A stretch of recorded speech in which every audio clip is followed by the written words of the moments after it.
everyone, and welcome to my channel. My name is Alicia Jackson, licensed professional counselor, and today we are reviewing Married at First Sight, Season 16, Episode 19. Here at this channel, we do a therapeutic review where we utilize the model internal family systems to get a little curious about what's happening internally for these couples, to kind of learn about relationships and potentially learn a little bit about ourselves. If you are returning, welcome back. Be sure to like the video and subscribe to the channel.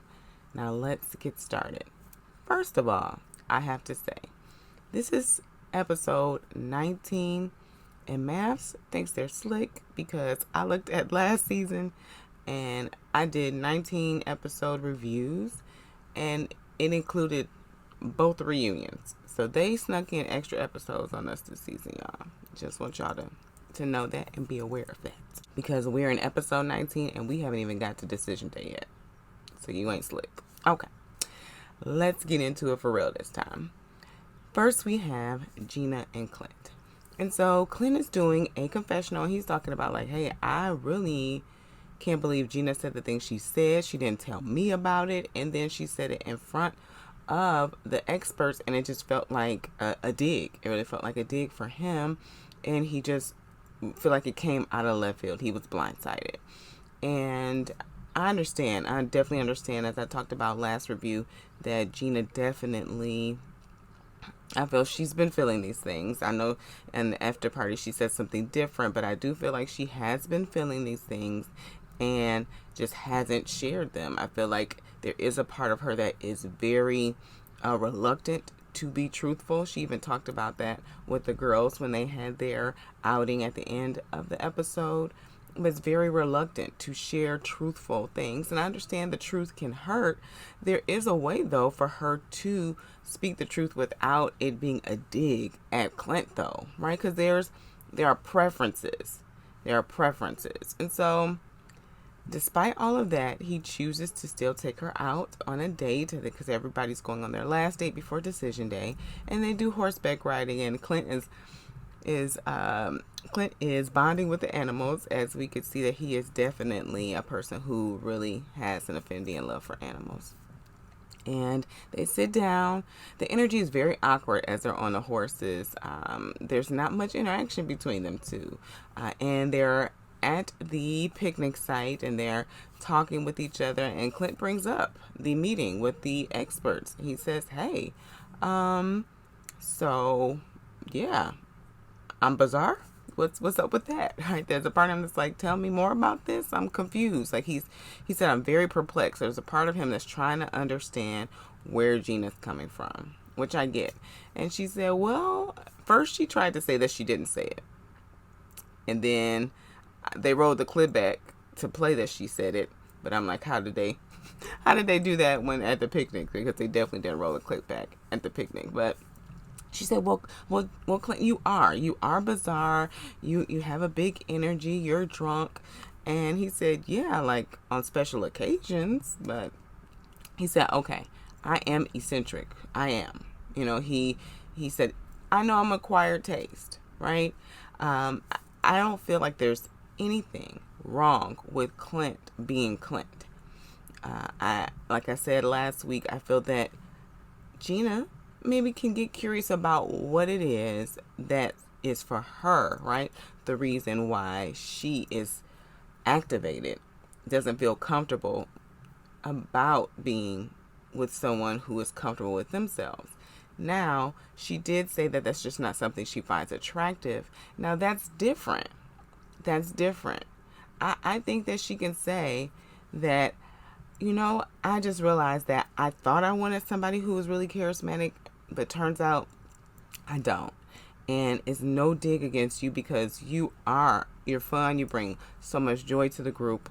I just realized that I want somebody that's just a little bit more low-key, kind of mild manner like me, right? And so that's something to say about you versus throwing a dig at Clint. Now, she did state on the picnic that she felt like she misspoke, and she said, I'm sorry if I hurt your feelings, which is a it's a sore thing for me when people say I'm sorry if instead of I'm sorry that I hurt your feelings, right? And Clint brushes it off, right? The conversation just ends so quickly. It feels unfinished. I really feel like they just aren't, there's no safety in their communication, right? That's why Gina's withholding information. That's why Clint's not really saying how this made him feel. He's just like, yeah, it's fine. It's good. It's all good, right? And it's not. It's clearly not because he brought it up. And it feels that Gina, she tried to compare what she said versus what Clint said at the honeymoon, saying, like I misspoke, right? I don't know if that is the same. If it is, I do feel right, like this preference, right? So his preference is he wants someone more thin, right? That's basically what he stated at the honeymoon.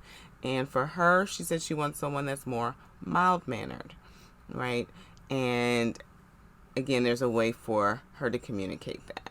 It really is. Clint stated that he came into this process really wanting to be in a relationship with someone forever. Like this wasn't a one-time thing. He was really hoping to really make and stick and stay in a relationship, and he's really shown up, right?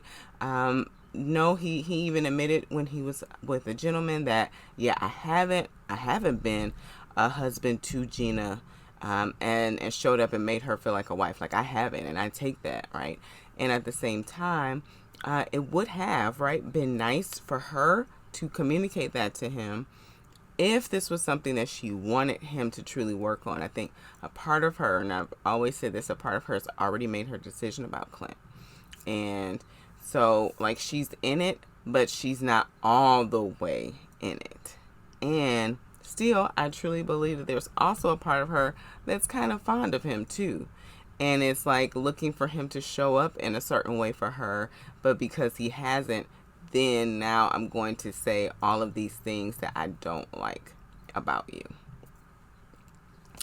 What I will say is, I feel like this couple is going to make like an easy kind of split on decision day. They do have McKinley come up and talk about how he slid into Gina's DMs, and he supposedly was trying to get information from another celebrity that she was in contact with, and he's like, I know I don't have any chance with her.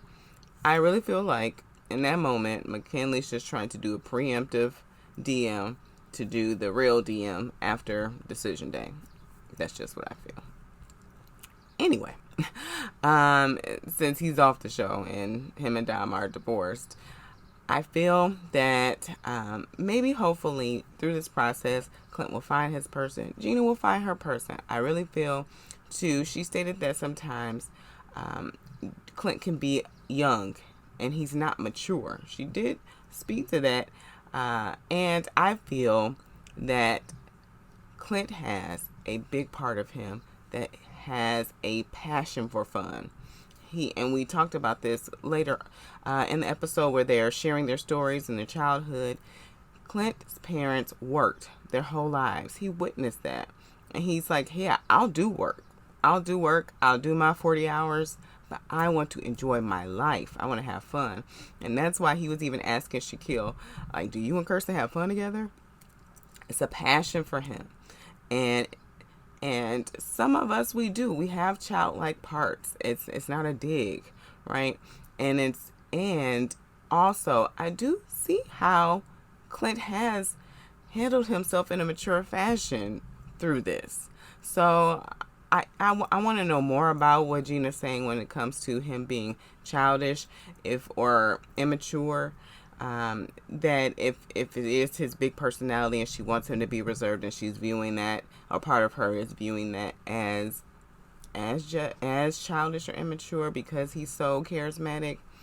But I want Gina to find her person, of course, but also spend some time getting to know herself, because I feel, again, with her hyper independence, she has really went into survival mode, using that part of her that is hyper independent because she was raised by a single parent, and she has to be her own failsafe, her own refuge if something falls through. And she's an entrepreneur. Entrepreneur life is very, very intense, very risky. It requires a lot of work. I want her to also put herself on the priority list so she can get to know herself a little better too. Next, we have Nicole and Chris. And so Nicole, she planned this nice romantic dinner. I think it was like at this like fancy like loft kind of area, and there was catered by a professional chef. It's a nice steak dinner. It looked really nice. There was lots of pineapples. I wonder who put the hint out that pineapples were important. Probably Nicole. And so they're talking, right, about their relationship, about decision day, as you know, that's what production's asking them to do.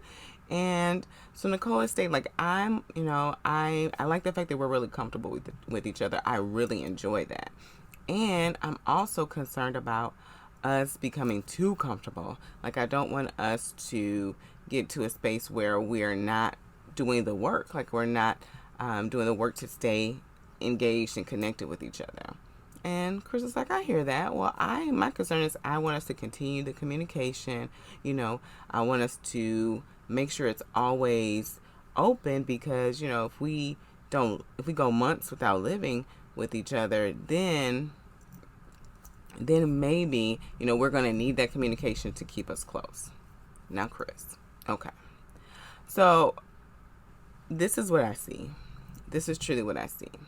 That Nicole has a part of her that is very pulled towards her emotional mind.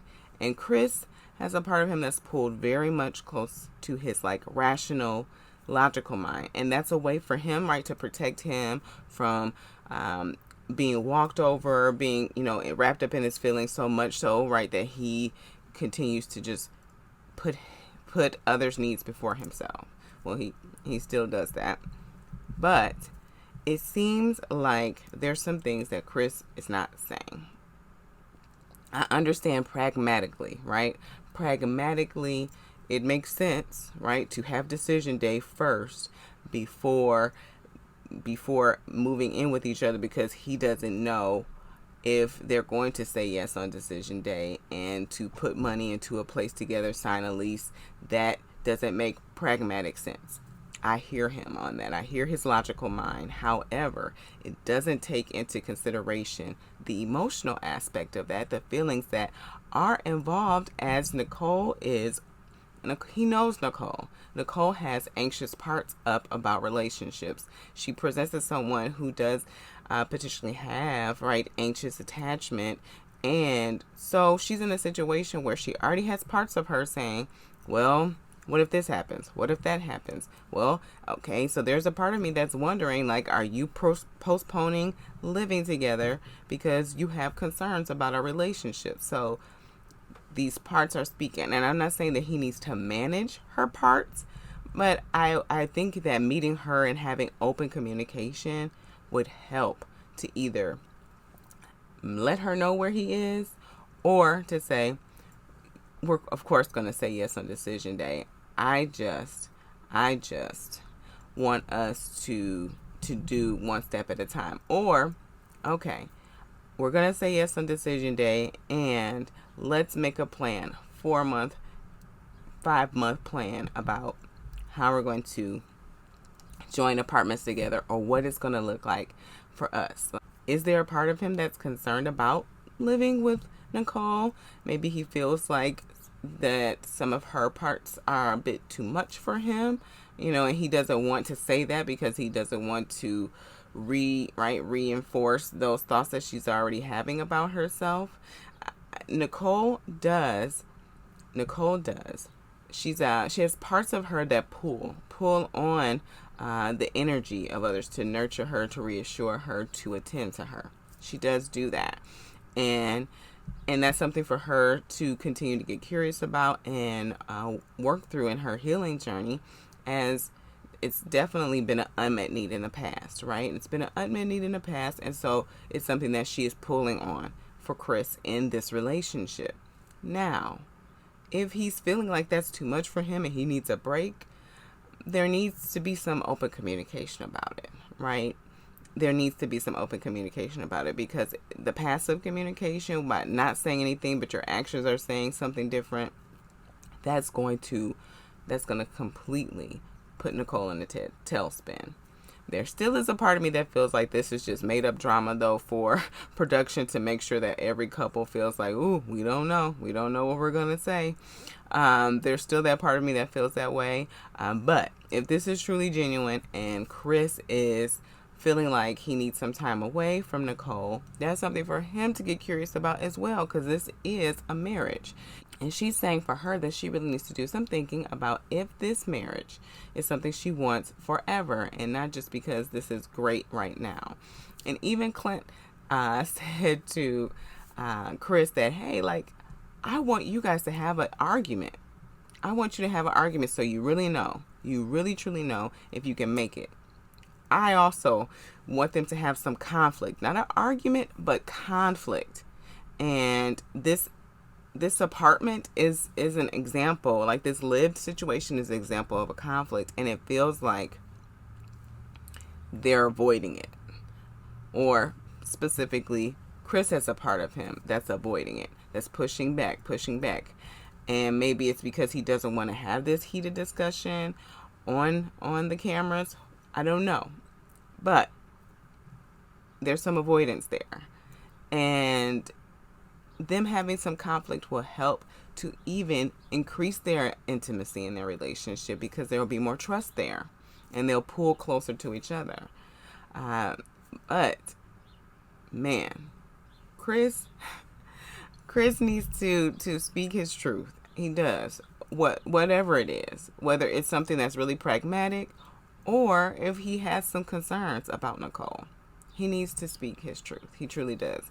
And even Nicole she's like, I really like that he is all in, that he wants to put my needs before his, that he's very sweet. I just want him to, she's like, she even feels like there's some things that he's not saying.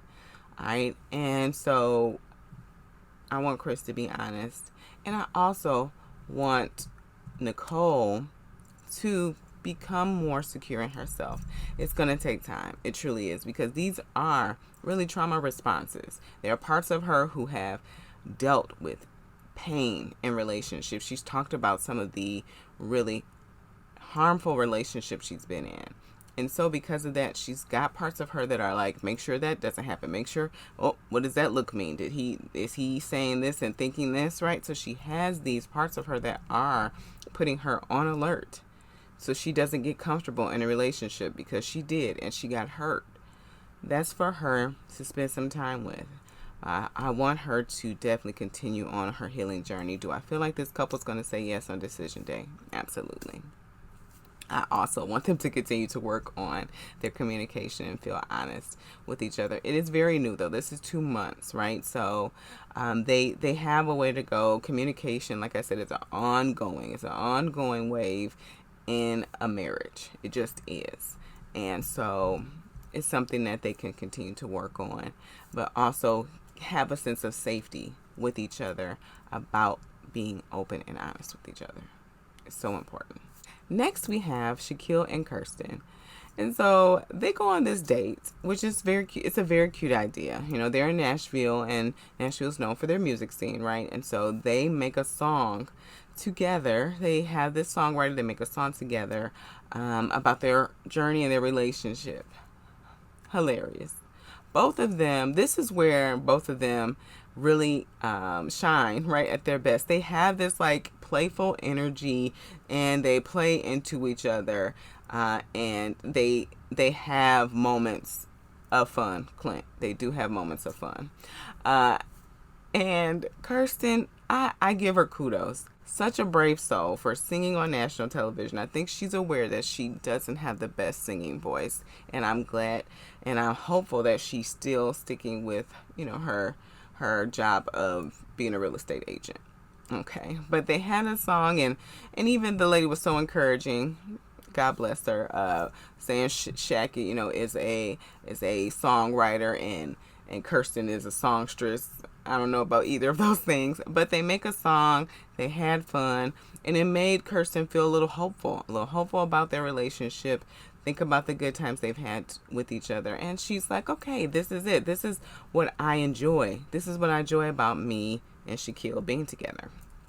So they're reflecting through the process, and Kirsten's saying that she's really, coming to a place where she's seeing that they can really make this work. And she's like, I know my dad doesn't want to film, and through after this 8 weeks, she'll meet my dad, and things will start to come together slowly but surely. Like, do you trust me? And he said, yeah, I trust you. Now his words said, yeah, I trust you, but his eyes, those look in his eyes said no, or he's doubtful. At least there's some doubt there. So I think that even in that moment, because I think sometimes we feel pressured to say yes or no, and I think that he can speak to both parts. And that's what I love so much about internal family systems, because we feel conflicted all the time. And to speak to that, part of me really wants to trust you, Kirsten, because I know you, right? And we've had this connection. I feel like I can, but a part of me is doubtful, and I don't know if that's about you, but it's just like there's a part of me that wonders why it has taken so long. Because he does mention that quite a bit, and we'll get to that in a moment, but quite a bit of why it took so long, right? Even when he met Mom, like, it took this long, right? So that's something for Shaquille to work through, right? But to speak to that and to let her truly know where he is. And so Shaquille's saying, I want to feel secure in this relationship. I really do. But I'm kind of doubtful. I'm kind of insecure. And so Kirsten's saying, what do you need? What do you need in order to feel secure in this relationship outside of the family stuff? Like, I'm working on that. I'm trying to make sure my family comes and meets you, right?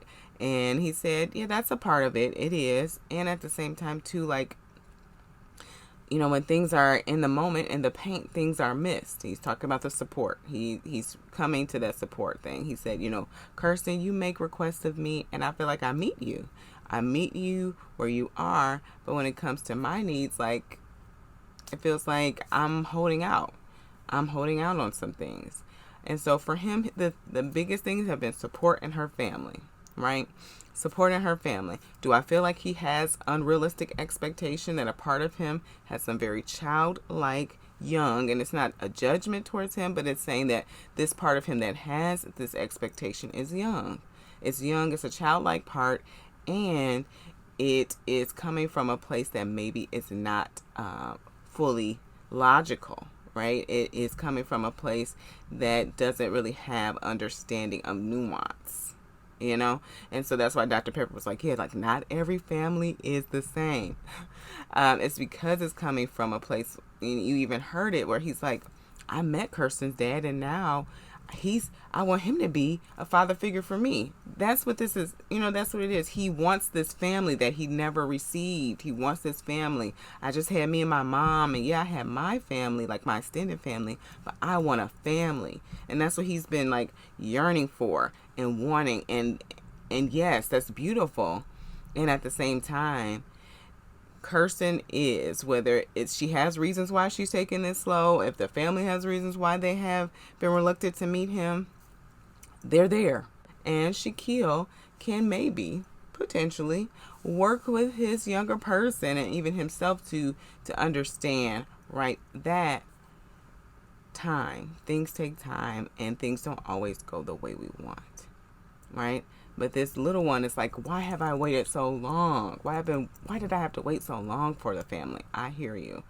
And also with the support issue, this part of him that wants Kirsten to be at every single event at his job and be present with him all the time. Kirsten would never be able to sell a house, right? And so there needs to be some realistic expectation, right? Realistic expectation from Shaquille, Kirsten, to support him. She said, well, I do support you, and I feel like I do. It may not be how you want me to, but I do support you. I feel that this is an area where they do need to increase their communication. Now, this is the thing that does rub me the wrong way. When the experts come to meet with this couple, Kirsten puts on this face that everything's great. Everything's great. And everything is not great. It's not. Even, Shaquille speaks to, like, I feel like we're rowing, right? We're both doing the work, but it feels like we're in two different boats, right? We don't feel like we're in the same boat together. I don't feel like I'm rowing with her. I feel like I'm rowing next to her. And so that's a place of exploration, because I do see the distance between them two. It's very visual. It's very ever present, and to say they look like a power couple isn't going to help them feel like they're in the same boat or get in the same boat with each other. Because I see what Shaquille's saying. They're not. They're not. And Kirsten is saying, like, I make requests of Shaquille and he's able to adjust. We're listening to each other more and able to hear each other. And I'm like, are you? This area of support is still a thing. And so I feel like this is just an area where they need to continue to work. I do feel like that part of Kirsten does have this eye for appearances and wanting to look a certain way. And that gets in the way of her truly being honest with Shaquille.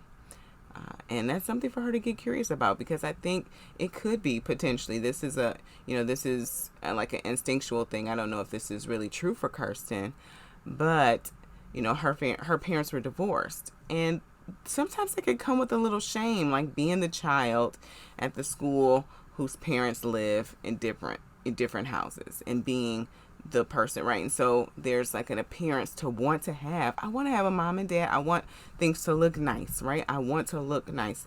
I want people to see me a certain way because, right, of this like internal shame about being a child and of divorced parents, right? That could be, like I said, don't know this to be true, but she does have this part of her that wants things to present a certain way. And Shaquille also has that same energy. He has that part too. And so I feel like that sometimes really gets in the way of them being honest, and truly being honest with each other, especially in this process because the cameras are on. I will give kudos to Kirsten. She got her father to meet Shaquille. They had a great time. They connected. She even felt like a sense of relief that that's happened. And Shaquille, we heard, like, is very excited about that. He still has this part of him that's like, why did it take 2 months? And I understand that part. I'm here, right? It does come off, and I understand why people do have issue and take issue with Shaquille and his complaining, right? But here's this. Children have complaints. Adults make requests, right? And so that's a younger part of him that's coming up with this complaint, right? That has this expectation. So that's what's happening. And this childlike part, he's got to spend some time with. He truly does. I don't know about this couple, right? Kirsten, she's always it's like episode to episode. Who is it? Who's here? Who's in this marriage? Last week or just like maybe 2 episodes ago, she had doubts, right? Now she's feeling good. Maybe she's feeling better because Shaquille's met dad, and dad's approving of Shaquille. Maybe that's what's happening. And she also, when the young gentleman tried to shoot his shot with her at the outing with the girl, he said, "What are you focused on?" She's like, "My husband."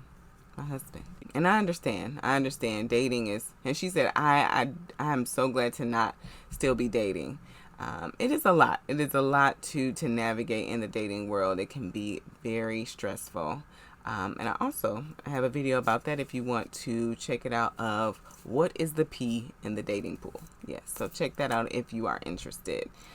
And I don't know about this couple. I truly don't. I don't know what they're going to say. I feel like they potentially will say yes, but then later on split. They'll say yes for appearance's sake, right? And then later on split. We'll see what happens on reunion. But last we have Jasmine and Eris. And Eris is saying that, I'm feeling like maybe after the cameras go away, that we can really see if this relationship can grow stronger and we really can connect. you know, once he had this last meeting with Pastor Cal and Dr. Pepper, he talked about his social anxiety.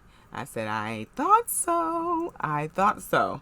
That there's a part of him, right, that he utilizes alcohol to remain calm in social settings to help, even though, ironically enough, alcohol actually makes you more anxious in the moment, right? After you take the drink in the moment, yes, you're calm, but the after effects, it actually increases anxiety. Just a quick tip.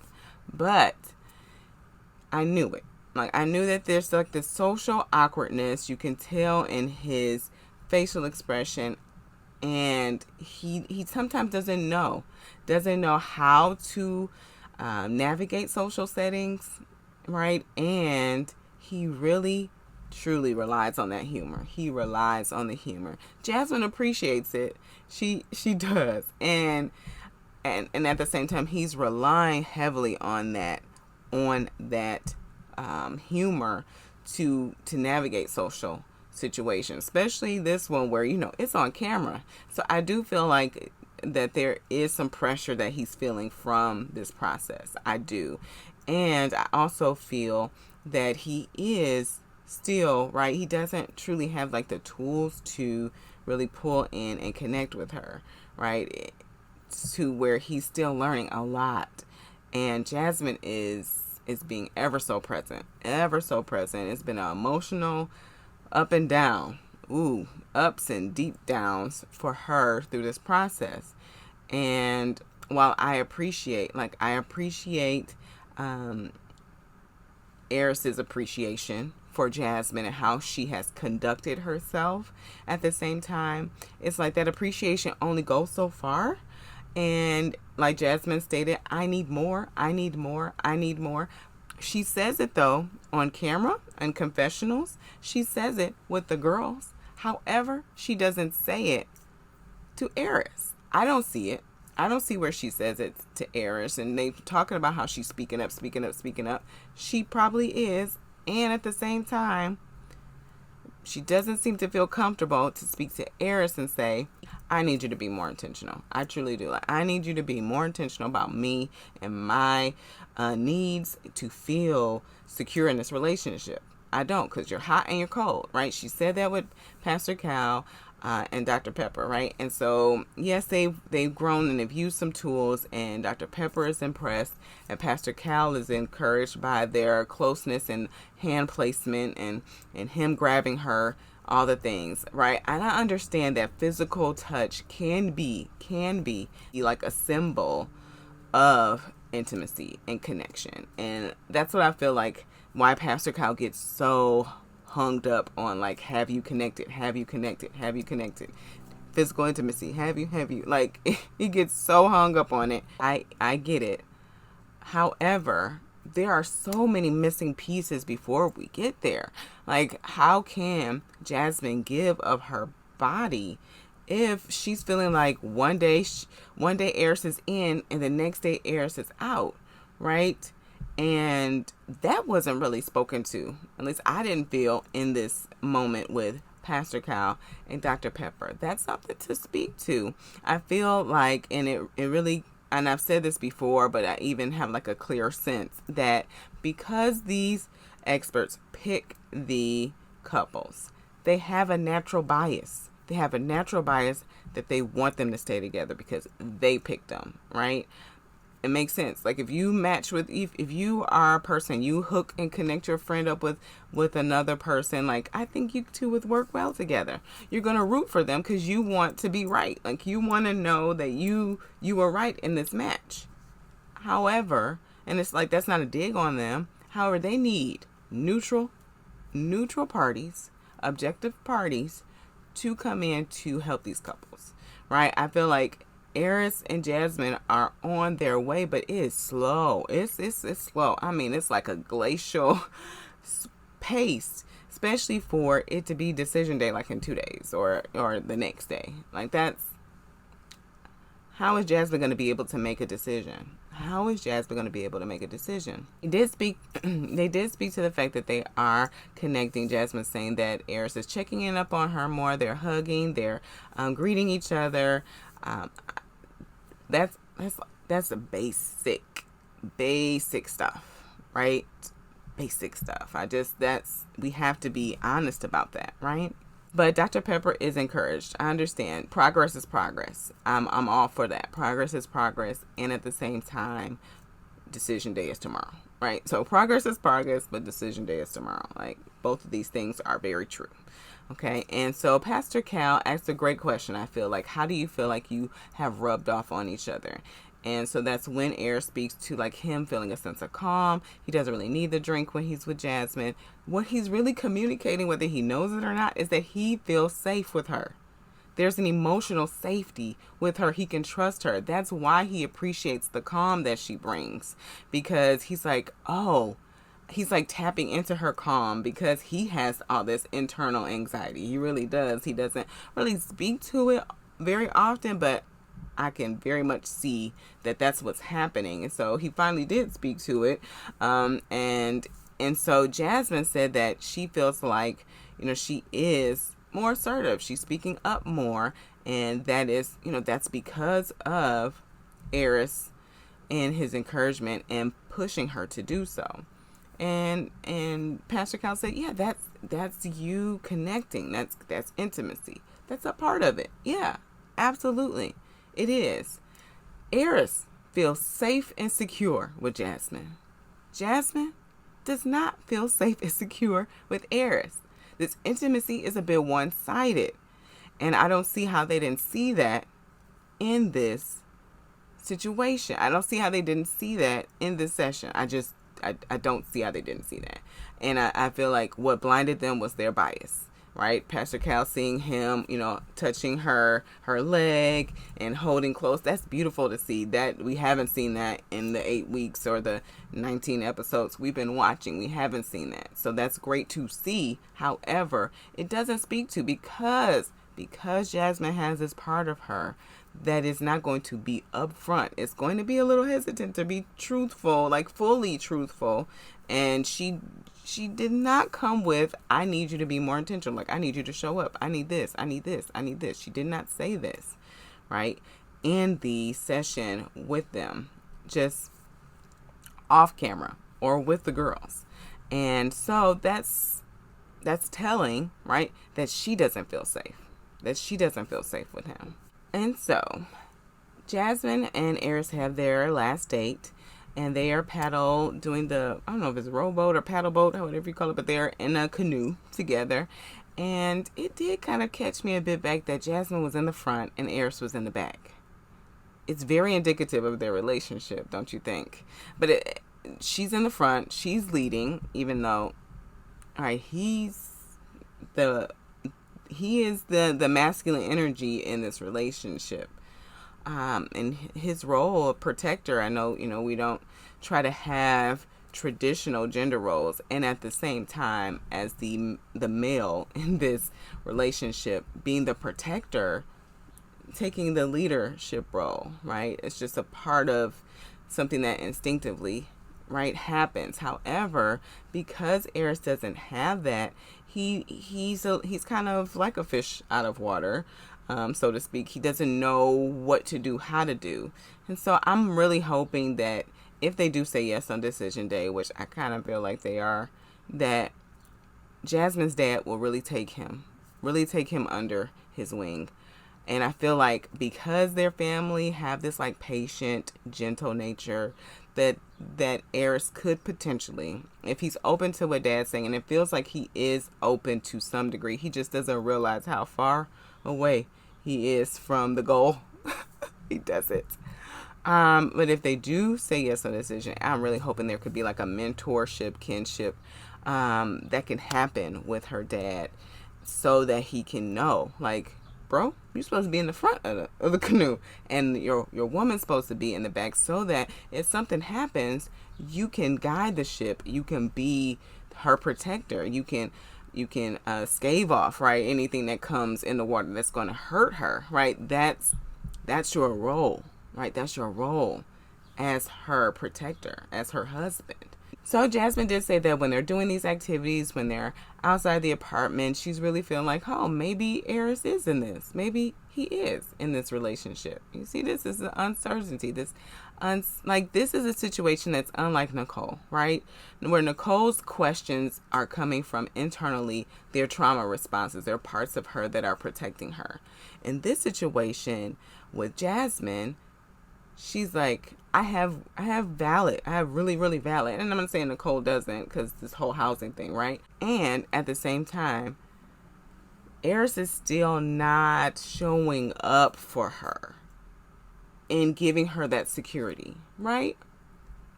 And so she's like, okay, maybe because we're doing this activity and we're talking and we're laughing together, that maybe he's into it. I do see too where Eris is even open up more. His personality is starting to come out. He's feeling more comfortable even with Jasmine. I feel like Eris is one of those people that's very slow to warm up as well. And that's why he also, right, has leaned to the physical intimacy piece, because there's a fear. There's a fear, we know, of course, of getting close to people and them leaving him because of his traumatic grief that he's experienced. But also I feel that he does not feel like safe and like he has a skill in connecting with people outside of the physical realm, right? And that's why he's so reluctant to really lean in and be himself, right? He doesn't trust connecting, that even like the other person's going to receive him as who he is, right? The confidence is all in the physical appearance, right? That's for Eris, and that's great for him. However, he's seen that there's more to this, because who Jasmine is as a person is really who he is really connecting with. As he even talked about with the gentleman, like, I missed her. And wow, that's telling. That's telling of where I'm at in this relationship. And after meeting with the experts, I'm feeling more even hopeful about our relationship. So Eris asked Jasmine, how are you feeling about decision day? And have you made your decision? And she said, I'm wavering. I don't know for sure. And Eris said, I've made my decision. I feel secure in my decision. And you can see Jasmine's worry. Do you see the little worry on her face? The worry on her face when he said that, like, oh, you've made your decision. I probably know what it is. Like, that's the look. I feel like that's what I feel was behind that look.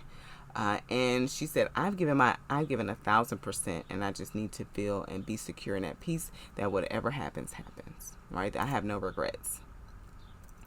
And again, she states that she needs him to be more intentional in her confessional. And that's really what she needs to feel like they're going to have a successful marriage. Now, at the gathering, we see the gentlemen come, and one gentleman in particular is putting on the pressure for Jasmine. They have a lot in common. He's a dog breeder. She's a dog breeder. He's a boxing coach. She's a cheerleading coach. He's also athletic. Jasmine, we know, is very athletic as well. He did lead with the money, which I thought was a little off-putting, saying he has a 740. I had to ask my husband what a 740 was, and I was like, oh, okay, so I think it's a Mercedes or something. I said, okay, all right.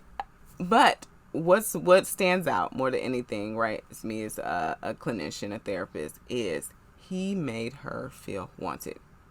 He didn't, there was no doubt in Jasmine's mind what his intentions were, right? And we all saw it. He said, you fixing your necklace? I could fix it later, right? He's letting her know, I want to connect with you. Let's just go ahead. Let's just go do this. You gotta do this confessional. You don't have to do this. This ain't even what you want. Come on. And let's go, right? Come on, let's go. I got plans. I have plans, right? And Jasmine saying, do I appreciate this attention? Absolutely.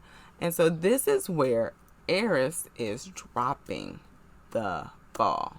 I don't know if he is so secure in his physical appearance and probably Jasmine's character, that he's not worried, right, about someone scooping in.